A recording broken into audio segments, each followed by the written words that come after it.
Hi everyone! I-flex ko lang ang aming napakagandang bulaklak.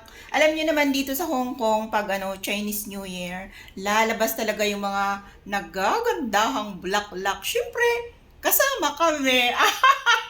O, tingnan niyo naman. O, ayan siya. O. Yan, lumabas na lahat ng kanyang flower. Tapos, alam niyo itong, bulaklak nito is, siya, napakabango. So, ito naman yung, anong pangalan nito? Gladiola. Ayan siya. O, di ba ang ganda? Super. So, meron pa dun sa, sa ibang, pot. Pagkita ko sa'yo. Maliit na nilagay namin dyan. Pareho lang din doon ang kulay. Super talaga ang ganda. Super. Gustong gusto ko. Ayan siya. O, tingnan nyo. O, diba? Ganda-ganda. Tapos, meron pa yung yung puti. Hindi ko alam kung anong pangalan ng puti. Yung puti. O, tingnan nyo. O. Meron siyang sa gitna. Yellow and then white. Ang ganda, super.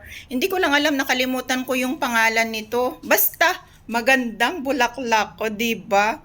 So, konti lang naman ang flowers namin dito sa bahay, hindi katulad last year na madami. Pero okay na rin to. Ang bango-bango nga dito sa loob ng bahay ni Amo. Super. Naman yung maliit na binili nila. Ito is na ito eh. Karamihan na to na kadalasan ito na nabibili. Kahit hindi Chinese New Year, meron itong nabibili sa sa palengke. Ayan, konti lang ang kanyang bulaklak. Pero meron pa yung hindi siya lumabas, 'di ba? Pala kaming yellow. Ayan siya, yung yellow namin. Pero ito, tingnan nyo naman is siya. Maliliit lang. Gusto ko rin ng nito, ng kulay nito. Oh, ayan siya. Maganda rin, 'di ba? Ayan. Oh, ayan po ang aming flower sa loob ng bahay. Yan lang po. O diba, tingnan nyo, pink din ang kulay, pero yung niya, style niya is iba rin. O, tingnan nyo. Siya, parang butterfly. O, tingnan nyo, yung kulay, talaga.